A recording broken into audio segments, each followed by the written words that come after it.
Hello and welcome along to another episode of My Football Story from the Honest Football Podcast. This week Charlie catches up with Ira Jackson Jr, currently playing his football at Wealdstone in the National League.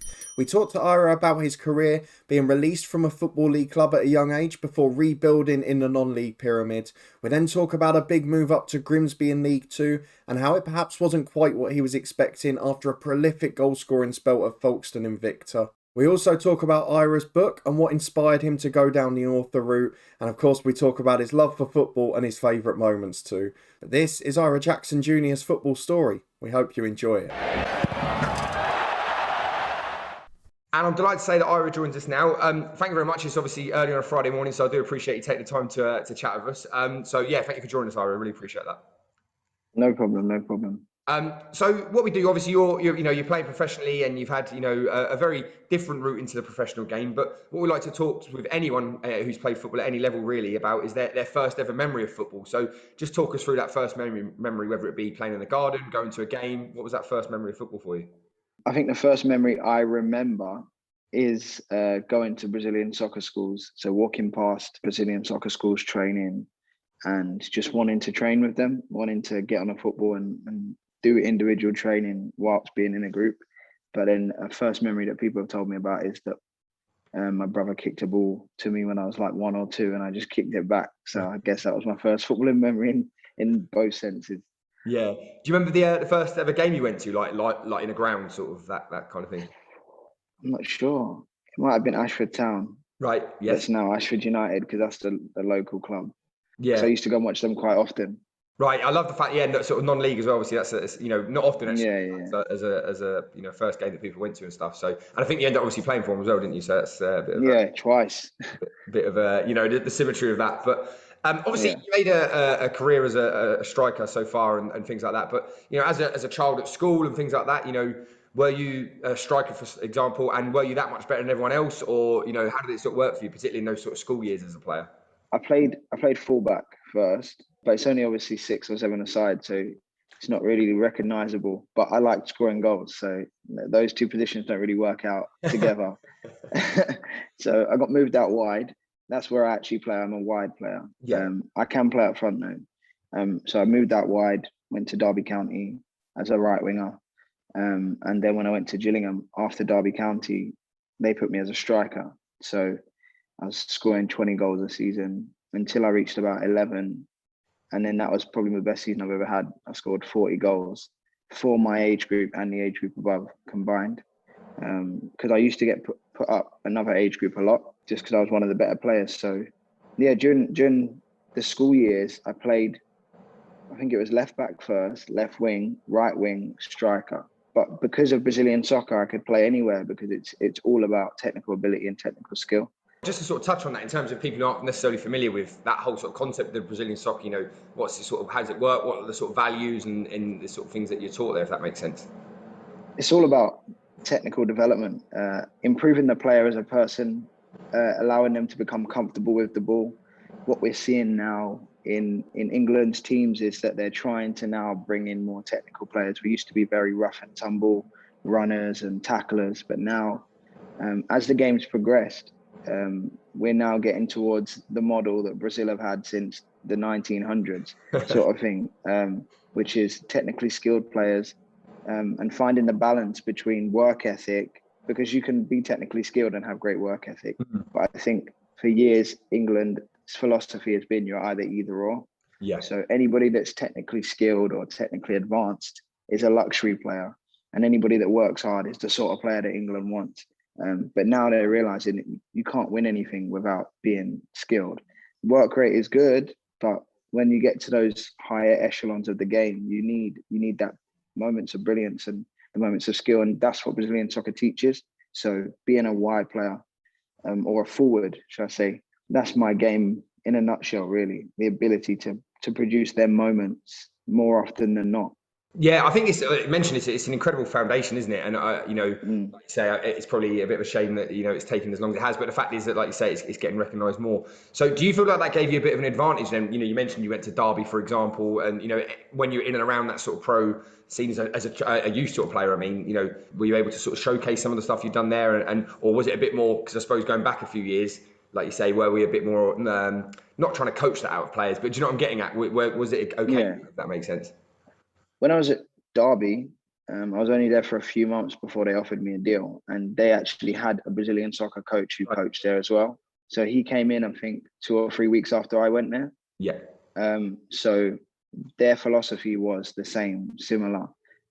So when I went there, what they loved about me was the fact that I did what I did and just played with freedom.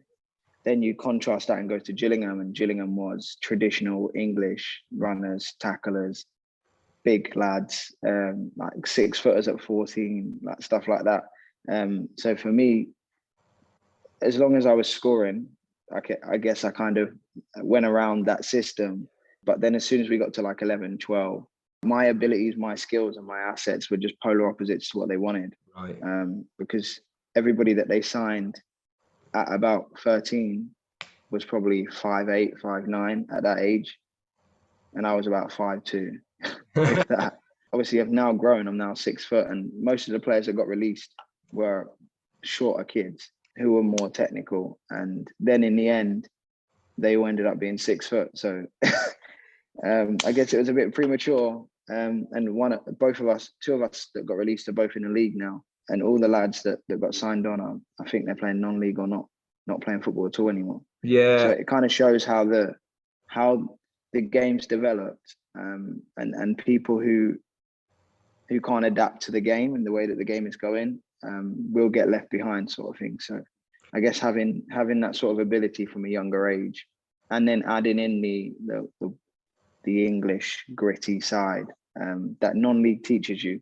I can't take really that much credit for it, apart from the fact that in non-league you have to do it. You have to work, and you literally have to scrap for every opportunity. That's even just to get in the team, never mind actually scoring. So yeah, that foundation of having Brazilian soccer has always separated me, because I've been to pro clubs and people think I'm left-footed. Right. But I'm actually not. Yeah. I'm right-footed. But because I play so easily off my left foot because of Brazilian soccer, the training, they teach you to play with symmetry. Like, you're both footed, you're not right footed, you're not left footed, you're whatever foot you want to use, you should be able to use. And they give you the tools to be able to do that.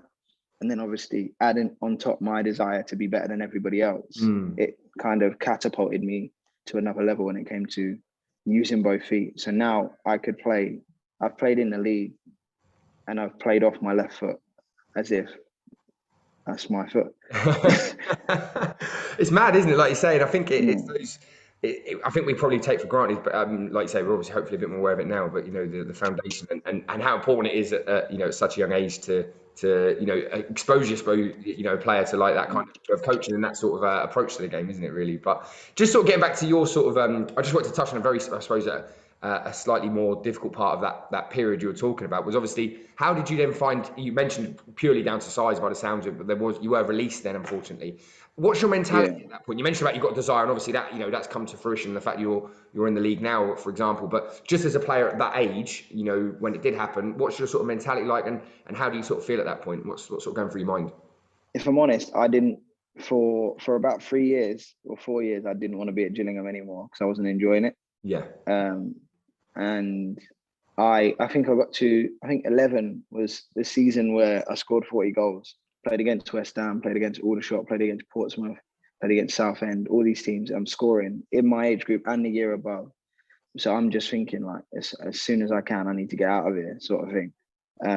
Then we got a new manager or a new coach in, and he moved me to centre midfield after I'd just scored 40 goals. Right. And told me I'd never make it as a striker. So for me then, I was thinking to myself, well, okay, I'm going to have to try and score goals from centre midfield now, because my game is beating players, scoring goals and getting assists. Yeah. So that season I got 17 assists and scored 3 goals. Now for me, that's embarrassing. Like, the way I look at it, like I as a kid playing against players I'm better than, like, I shouldn't be scoring 3 goals. I should be scoring way more than that. But it kind of typified the journey that I was going on if I was staying at Gillingham. Like, the next season, I scored no goals. Yeah. No, playing as a centre midfielder, 2-touch. They told me I had to play 2-touch. Right. During the games, couldn't go past the halfway line. Holding midfielder, it was like a clash, like a culture clash. Well, I was about to say, it's pretty much the opposite of the foundation that you'd had up to that point. Exactly. Sort of that football upbringing that you'd had up to that point is it's almost like, the antithesis of that, isn't it, in that sense? Yeah. And I literally had an old school manager who was a brute as a centre midfielder, tackler, played non-league, and he just tackled, like that was his game. So that's what he wanted us all to be. And yeah, then I ended up getting released at 14 as a central midfielder, being told I didn't have enough impact on games. And then I'm thinking to myself, well, you wonder why. I'm playing holding midfield on 2 touches. If you'd have told me that 2 years ago, I'd have told you you're stupid. Like, what's the point in playing me there? But again, I think everything happens for a reason.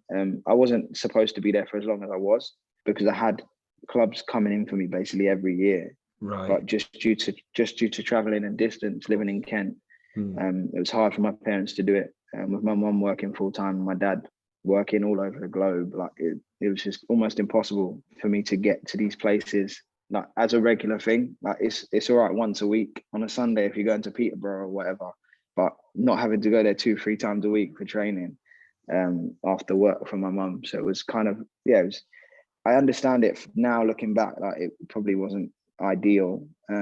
Probably more in this generation where they've got digs and all of that sort of stuff, and they can put kids in host families at 12. It would have been easier, but I think the schooling and the grounding that I had was probably more beneficial to be able to go through the non-league system afterwards. Yeah. Because I took two years out of organised football. Right. And I just played for school because I wanted to rediscover the player that I actually was. Yeah. And I think Gillingham like knocked it out of me. Like, yeah.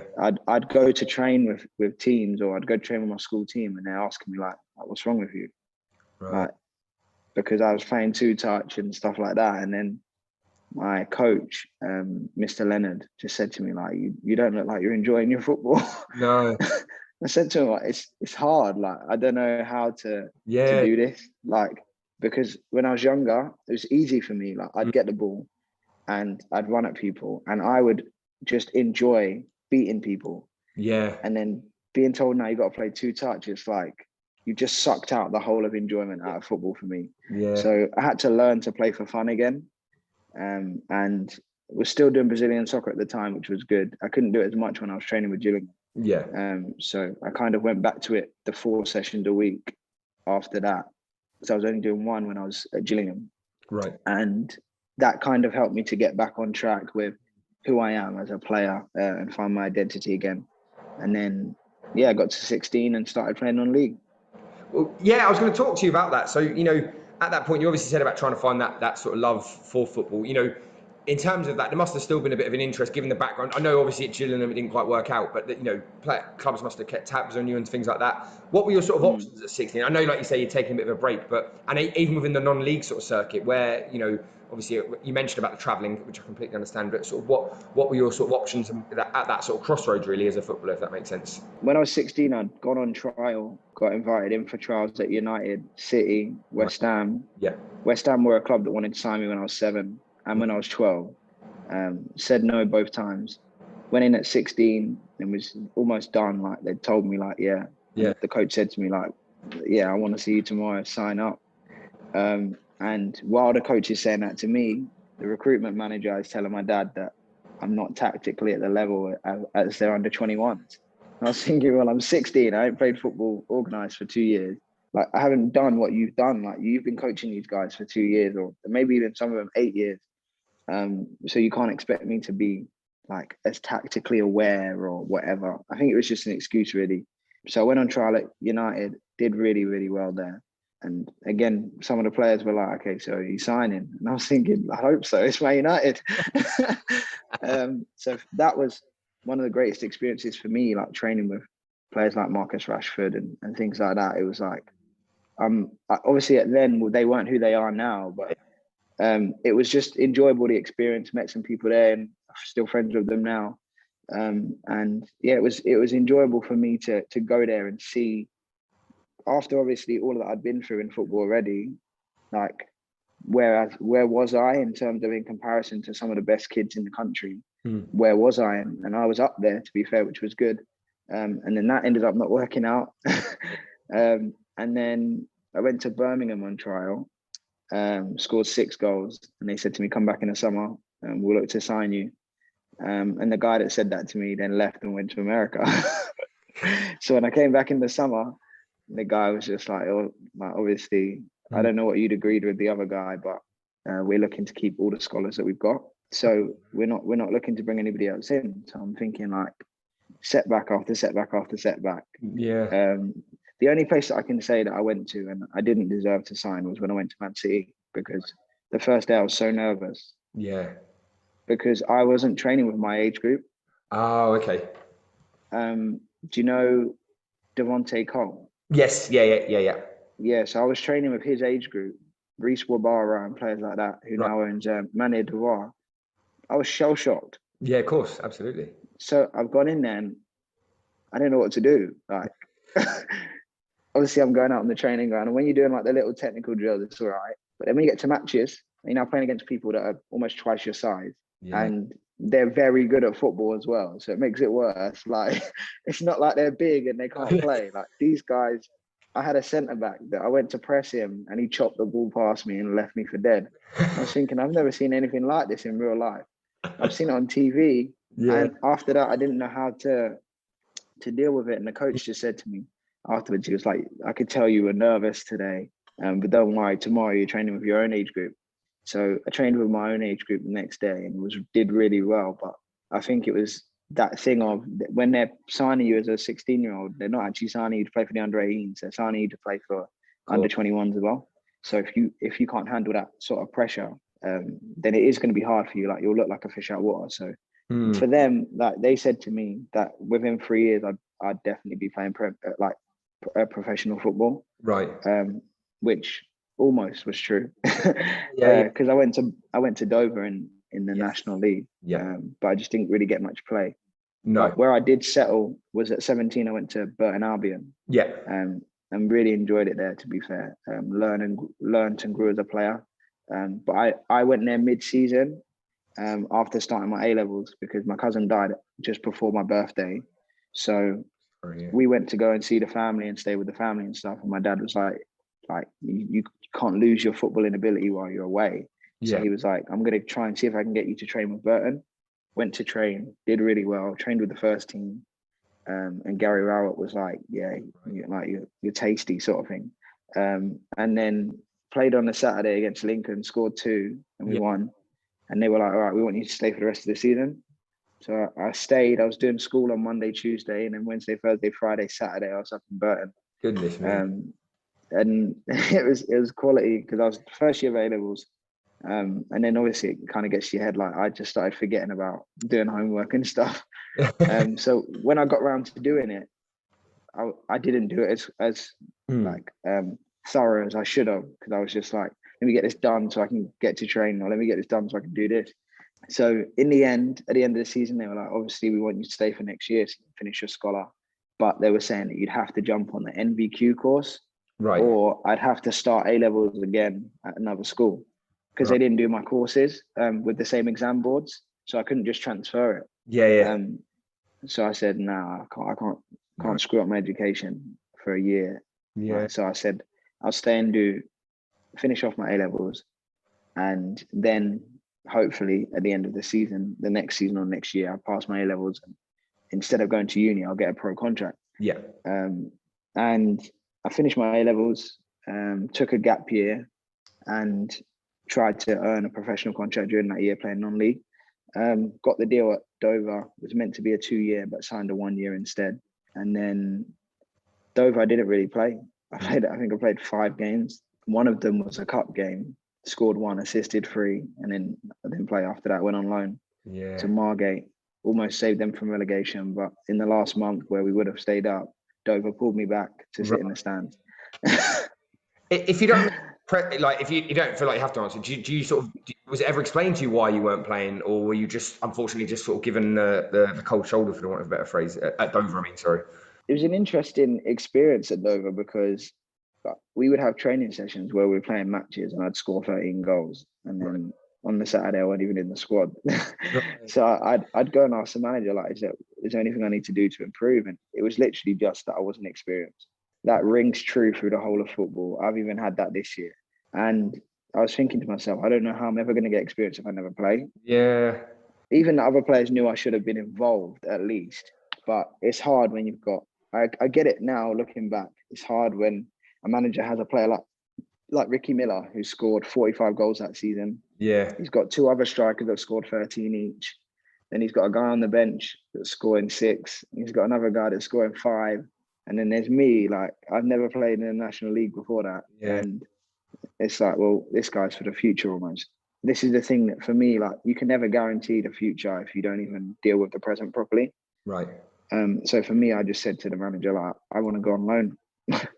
No. And they wouldn't let me go on loan for 2 months. If you're just quickly jumping in there, I think obviously I've never played anywhere near the level you've played or anything like that. But I think one thing we can relate to as grassroots footballers, whatever, is you just want a bit of honesty from your manager, don't you? I think whatever 100%. whether it's at the top level where you are or grassroots wherever I am or whatever, you know what I mean? You just want that honesty, don't you? I think sometimes it's hard, like you say, if you're not. And then you mentioned about not being able to go on loan and stuff like that. I suppose was there any similar feelings, if you're not, and don't feel like you need to answer this, but was there any similar feelings to sort of that period at Gillingham that you had when you were, do you know what I mean? Like that sort of I feel like a lot of the time throughout my career there's been them moments where it's like this is deja vu almost. Like I've seen this before. But I feel like because I've seen a lot of this stuff before, it equips me better to be able to deal with it. Right. Because if I say to a lot of people, like, if a lot of people went through what I went through, they'd never play football again. Because it's not like I can't play football. It's not like I'm not good. It's not like I don't work hard. Yeah. It's not like I don't have a good attitude. I'm not into bling. I'm not into gloss and all that sort of stuff. I'm very hardworking, got a good attitude, nice person and stuff like that. So it's not like I'm a bad egg, like, and it's not like I don't work hard in training or I don't put it in. Like, I've had to learn that football actually is a game of people's opinions. And when you're dealing with someone's opinions, it's hard to say like, nah, you're wrong. Well, they might be wrong, but it's their opinion. So to them, they're right. And if they're the manager, that's all that really matters to them, isn't it? That it's their opinion. So like at Dover specifically, I did end up going on loan, but they kind of blocked every loan move that I wanted to get, apart from one, which was Margate, who were bottom of the Conference South, and they had to pay the whole of my loan up front. Wow. Goodness me. Whereas every other club, they said, oh yeah, you can pay it monthly or weekly or whatever. But specifically Margate, they said, no, well, and he's only going to you if you pay up his loan up front. So it was interesting because the manager of Margate actually paid it himself. Really? Yeah, he paid it out of his own pocket and then got the club to sort it out afterwards. Because he literally said, like, you're too good to not be playing football. No, of course. And he said, I want to give you the opportunity to play games. I went there on my first game, scored, played for the rest of the month, did quite well. And then Dover brought me back. So I was there for a month, back at Dover for a month, didn't play a game. Then I went back on loan to Margate again. And in the second loan spell, it was a new manager at Margate, the same terms though. But by that time, the club had kind of got in a better financial position. So the club paid it off. And I think I scored 3 in 5. Yeah. Three goals in 5 games when I came back.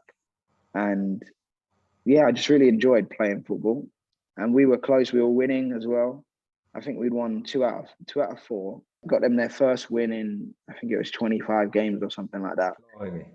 Because they were on a horrendous run. Yeah, of course. Then we got off the foot of the table, and I think we were 4 points off of like safety. And Dover bring me back, and I was thinking to myself like, oh, maybe they want me to play. And then the first 3 games, I'm sitting in the stands.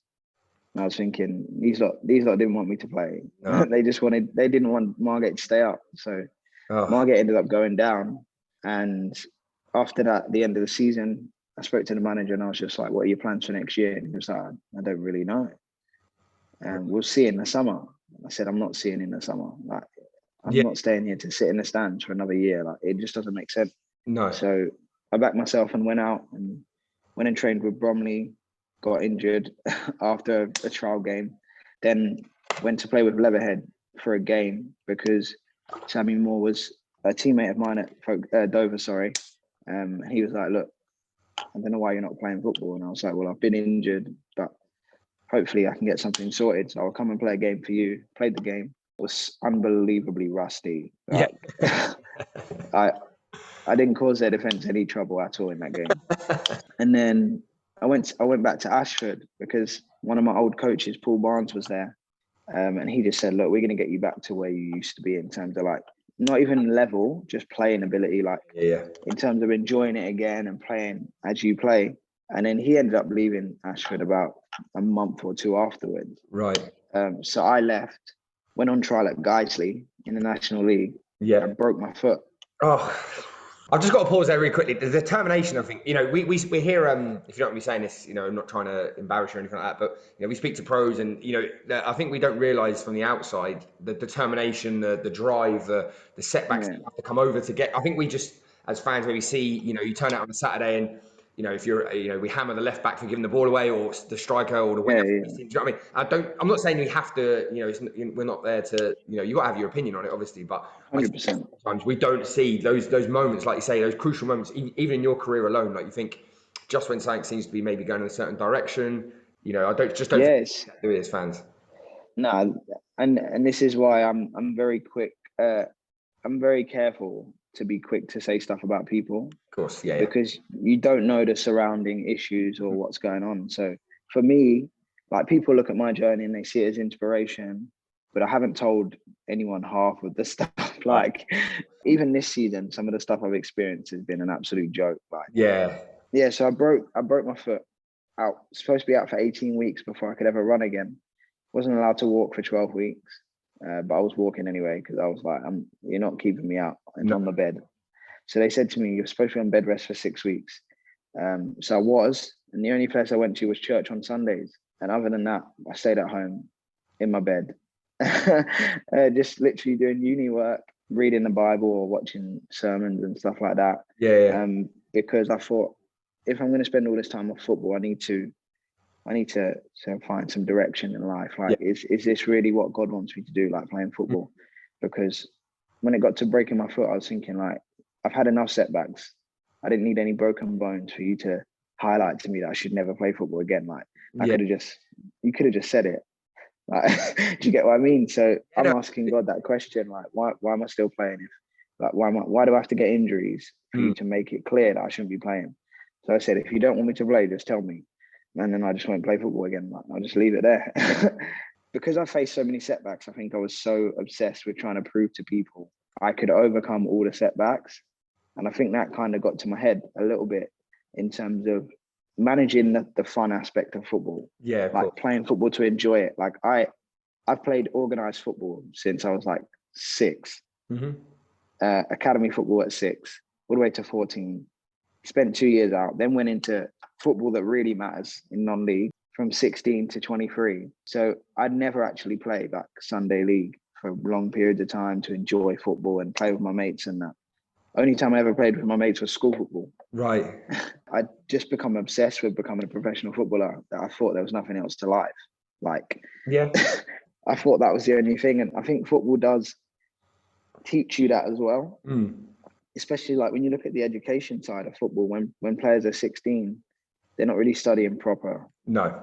It's almost telling the footballer, you don't need an education. Yeah.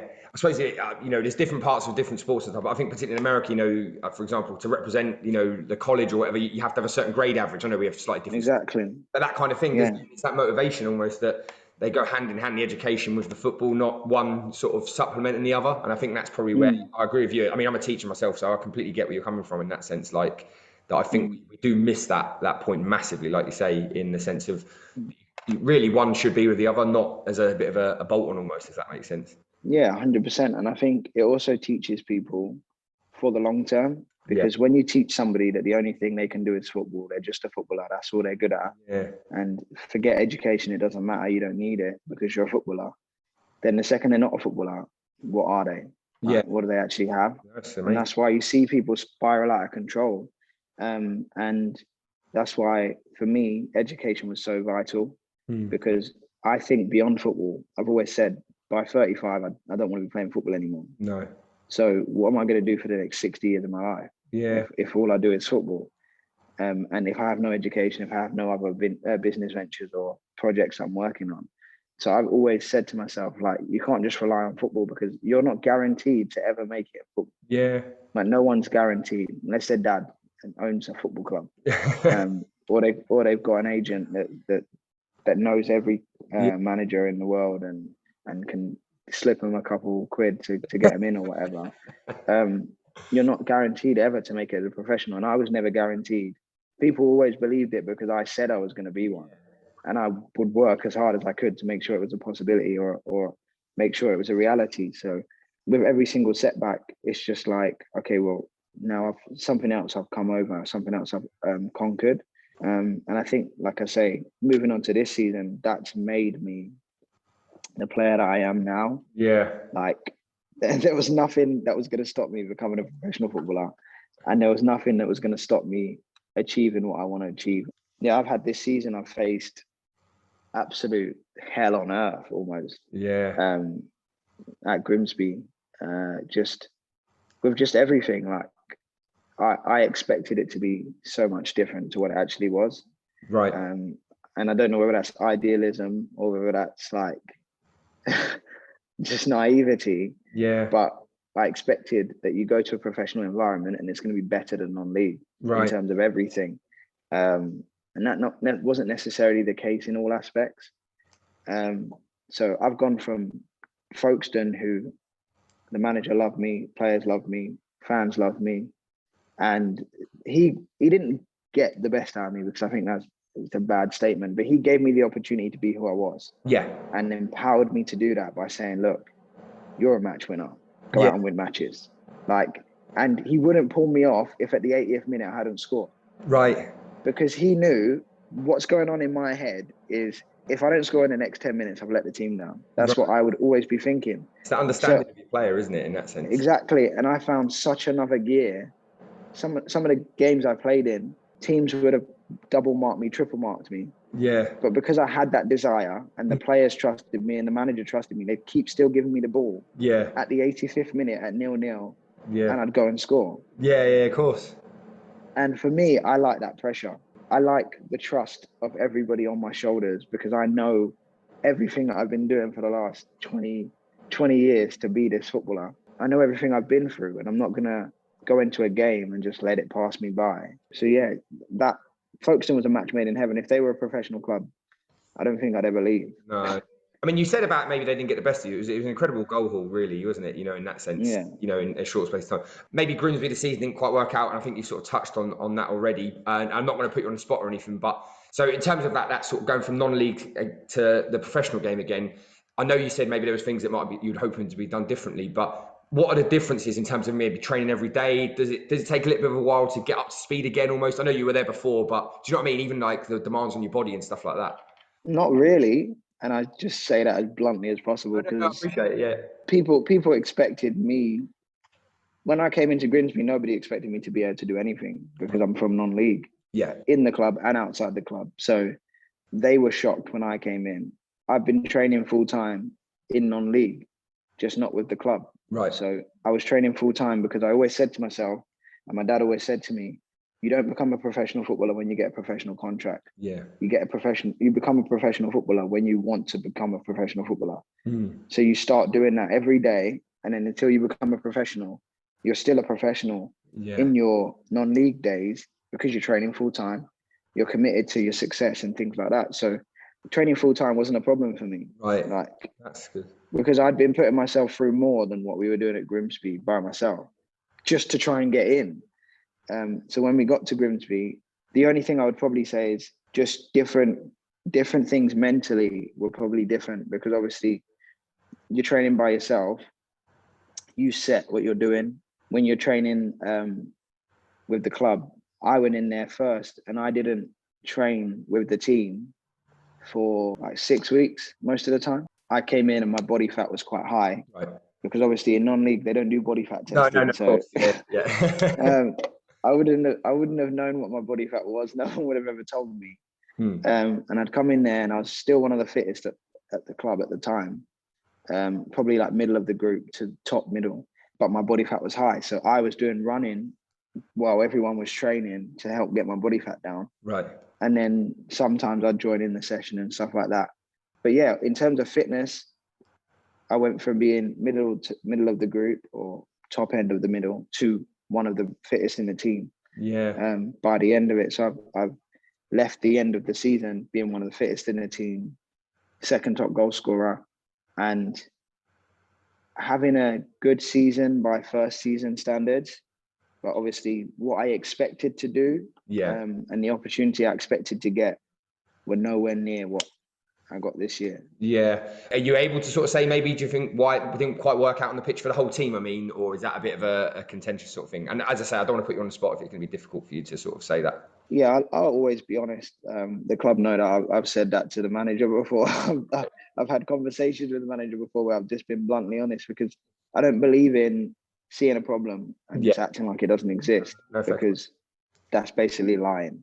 Yeah. And there's no point doing that. No. For me, I think there's a combination of things. Obviously, we start the season and things didn't start as we'd hoped. There was too many changes in terms of formational and personnel. There wasn't really much consistency. And obviously, when you have no consistency, you can't ever succeed. We were making 6 changes during one game to the next game, changing the formation, all of this sort of stuff. And we found it hard to find our feet in terms of consistency wise.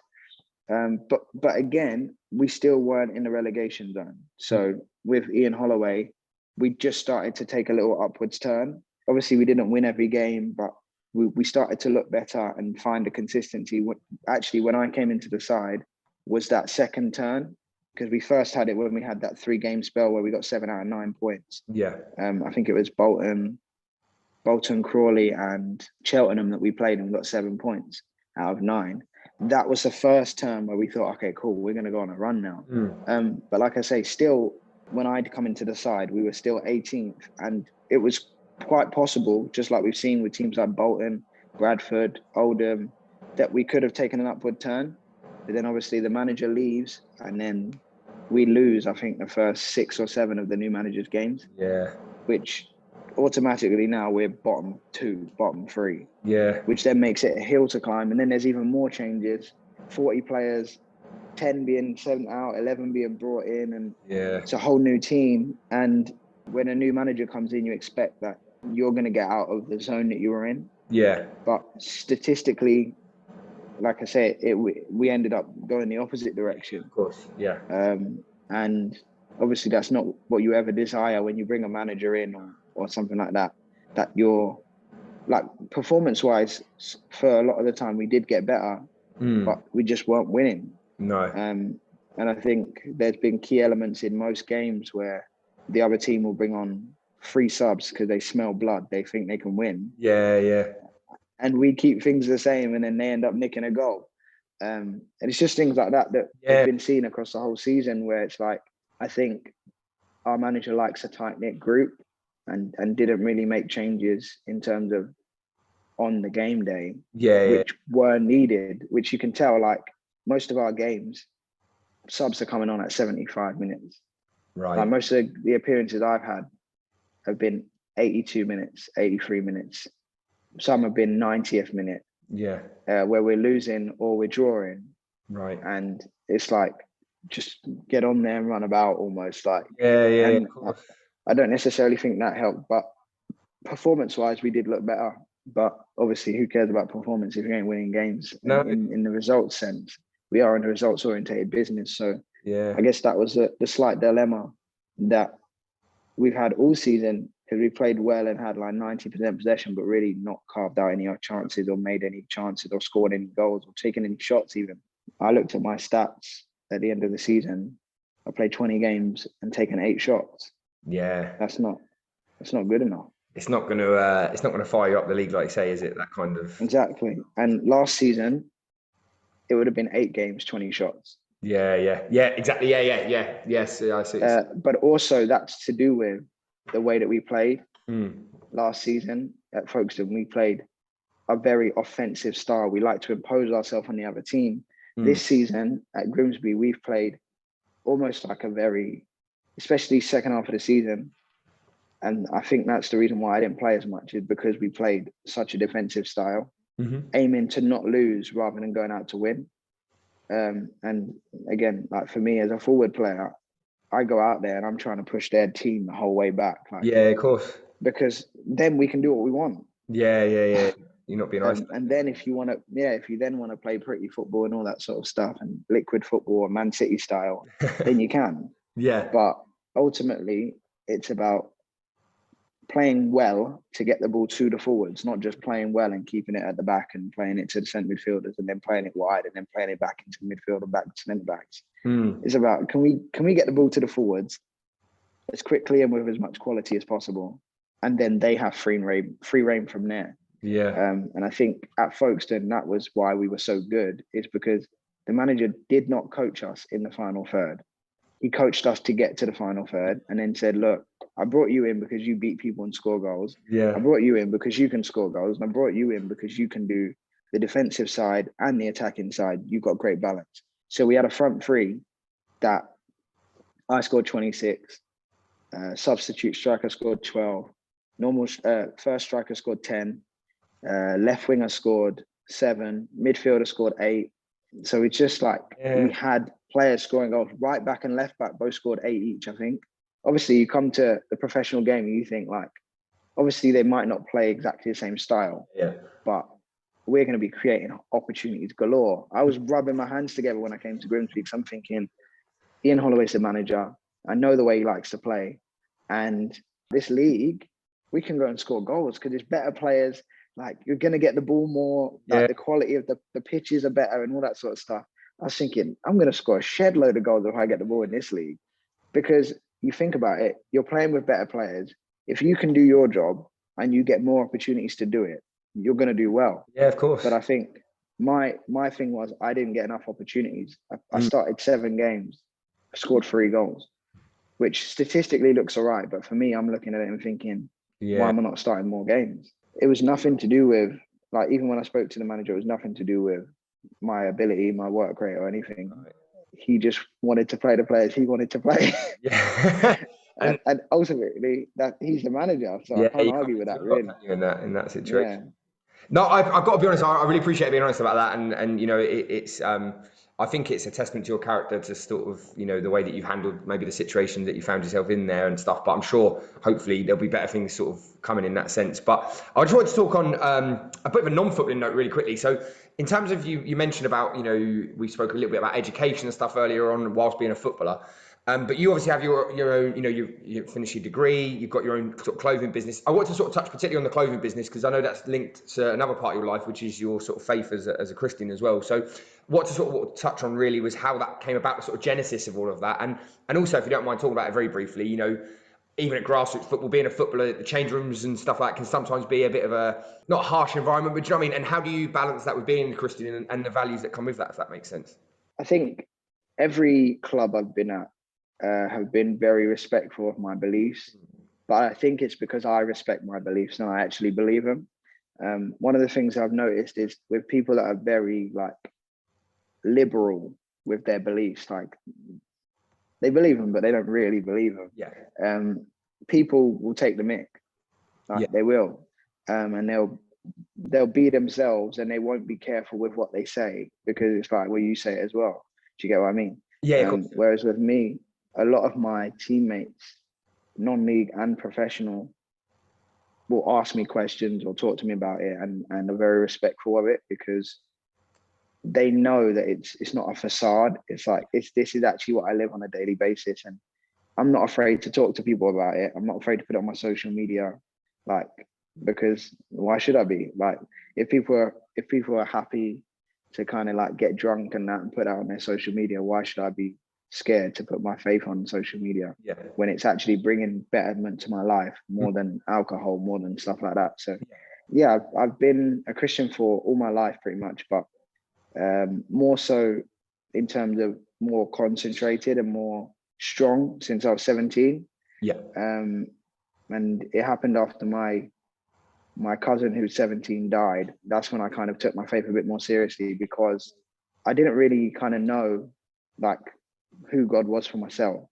So it was like just going through the motions, it's my parents' faith sort of thing. I'm going to church with my parents, and then that experience happened, and it was like, okay, well, now I'm asking God questions, and it's like, well, do I even have the right to ask him questions when I don't even know him? Like, so I got to that stage where I thought, well, I have to actually have this relationship myself. And then I started to take it seriously. And yeah, it's blossomed ever since then. The business has come out of that. I've got a mentoring program. I've just written a book that's released today. I was going to touch on that, obviously, because I know the irony of it being released today as well. So, but yeah. All of it's come from that, really. Yeah. I think with faith, you find purpose as well. Yeah. And you get to do life and relationships better. Mm-hmm. So yeah, that's pretty much the long and short of it. No, I appreciate you sharing that with us, and I think it's very powerful. So I appreciate you, you taking the time to be sort of open up and be honest about that. I just wanted to touch on that sort of book as a link, really, in the sense of, obviously it comes out today at the time of recording. But in terms of, you obviously mentioned that maybe by the time you get to 35, you're maybe not planning on being in the game as a player anyway. I'm not asking in terms of your next move or whatever, in terms of a club or whatever, but what are your plans for the future, maybe post sort of football? Are you going to want to stay in the game, or maybe is it to pursue, like you say, you've written a book, the clothing, all that sort of thing? What's the sort of future do you think going to hold for you? I've definitely had a thought about it. I definitely want to do something in the education sector if possible, because I think that's major. Whether that's education in football, I don't know. But I think it's important that the children are properly educated. Yeah. I know for me, education was important, but I think in terms of the ability to have a balanced life when it comes to education, because I think vocational students and people that learn vocationally, they're kind of missed out when it comes to school because they don't learn the same way everybody else does. They want to be out on the football pitch doing football, so they spend half of the class thinking about football. Yeah. That they're probably not going to play until 5 o'clock when they get home.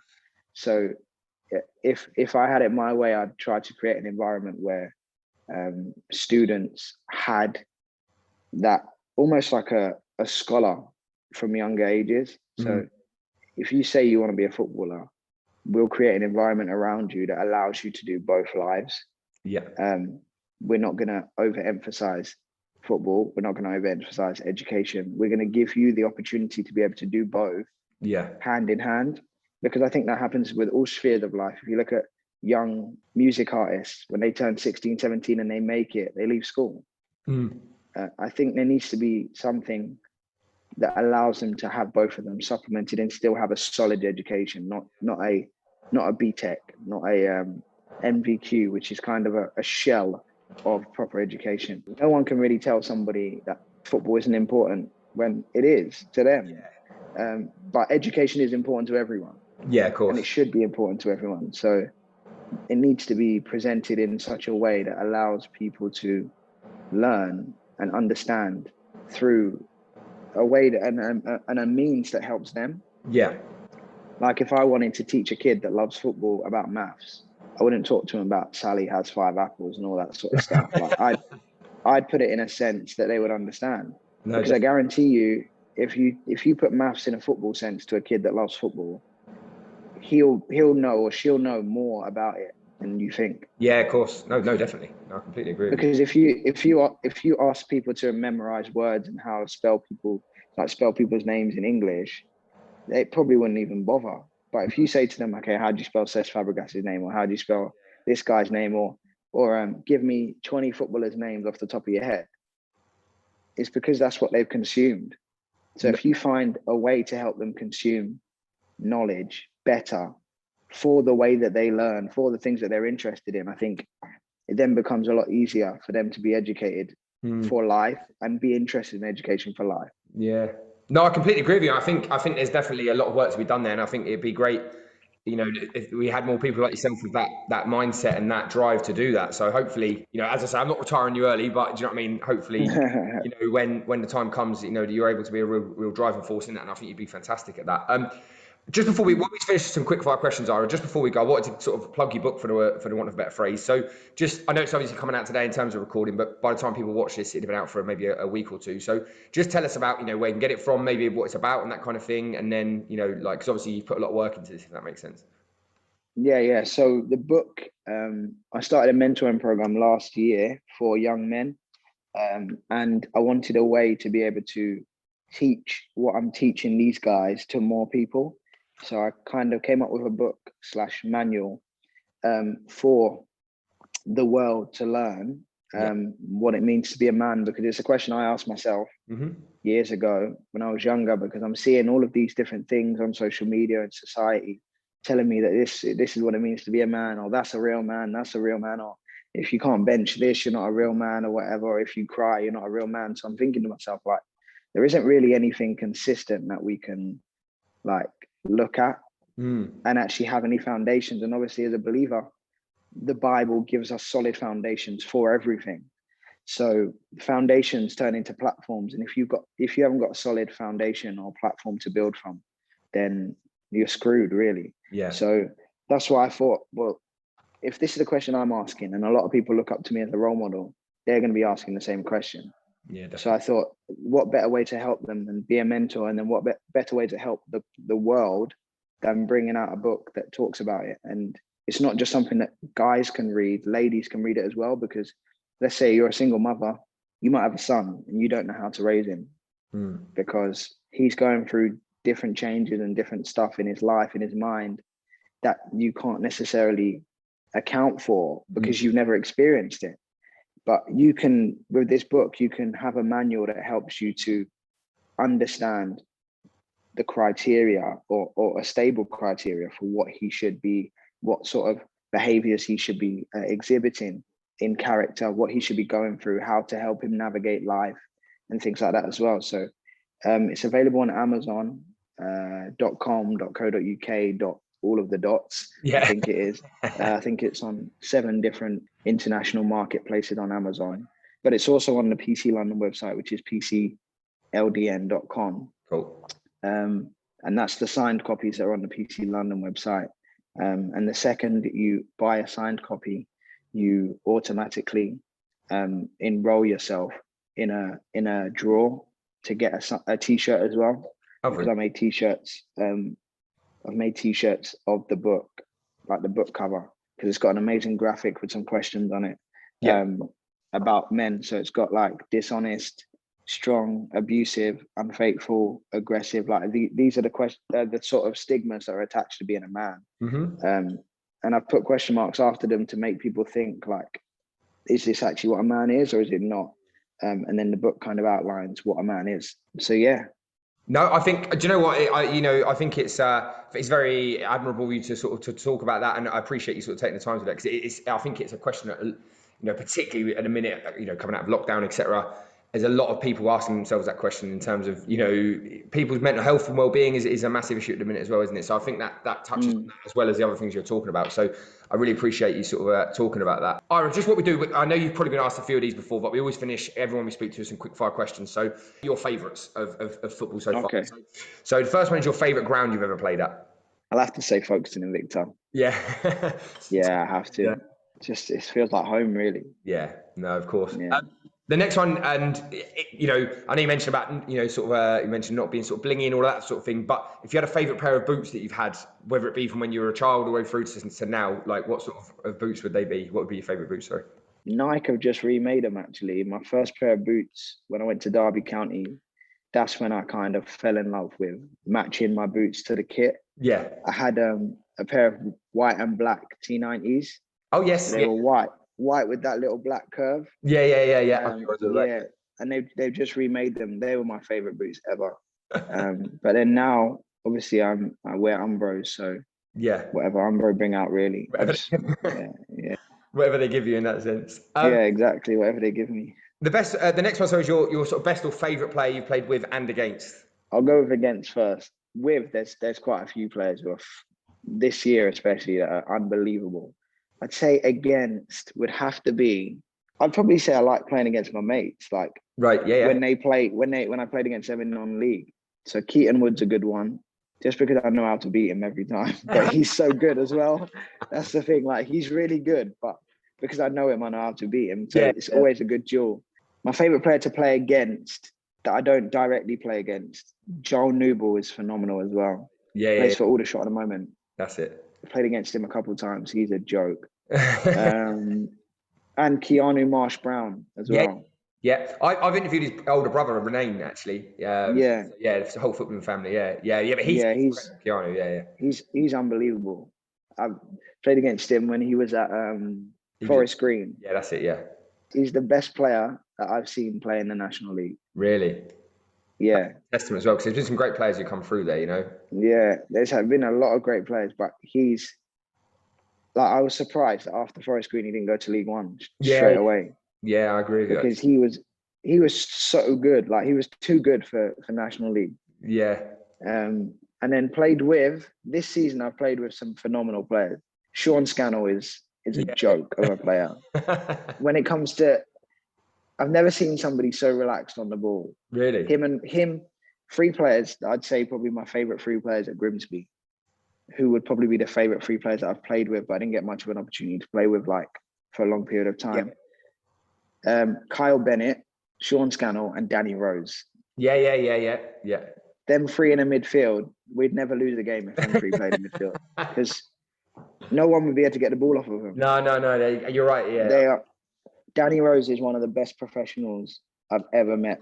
Yeah. Him, James McEwen, our captain, is probably one of the most professional players I've ever met as well. But yeah, those three, they're a joke. So that's not bad names to drop there. I've got to be honest, Ira, in that sense. And then the very last one is so we started this just by interviewing fans and people who weren't players about the favourite ever game that they've ever watched. But obviously, because you're a professional, it'd be remiss of me not to ask you about the one you've played in. So the next one is like a two-parter. So your favourite ever game you've ever played in, and then your favourite ever game you've ever watched. So you might have been at the ground, or you might have watched it on TV or something like that. So your two favourite ever games. Favourite ever game I played in is probably my debut. Yeah. For Grimsby, the full debut against Southend. We lost, but there was fans there, scored, and it was the equaliser as well. And it was my first start in the Football League. So, yeah, that's probably my favourite ever game to play in terms of in the Football League. But in non-league, which would probably trump every game I've played in so far, Worthing versus Folkestone at Worthing's ground. Right. On the back of the non-league paper, scored the winning goal, 1-0. Title kind of clinching or deciding game in a sense, because they were I think they were 9 points ahead of us. We beat them. They went 6 points ahead of us. We defended for about 80 minutes. Right. And then I had two shots in the whole game. One of them was the goal and one of them was just after. Yeah. And we won 1-0 and Worthing fans were giving me jip all game. So I just gave them a little it's quite a nice way calm down. It was beautiful. What a game. Yeah. And then your favourite one you've ever seen, like whether it be on TV or at a ground or something like that? Oh, I would probably say Champions League final where Real Madrid won 4-1 against Atletico Madrid. Right.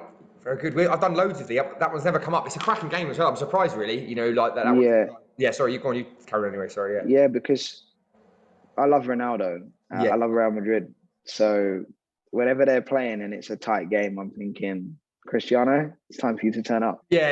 And obviously, the whole team were unbelievable that day. Gareth Bale, Cristiano Ronaldo, Sergio Ramos, Benzema, they're all just, that's probably one of my favourite games. No. I've got to be honest, it's been an absolute pleasure and a privilege to talk to you about your career, and I thank you for being so honest and open about it. And we'll put obviously in the show notes below about where to get your book and other no problem. stuff like that. So it just leaves me to say thank you so much for taking the time to talk to us and to sort of best of luck whatever happens over the summer and thereafter. Cheers, thank you very much.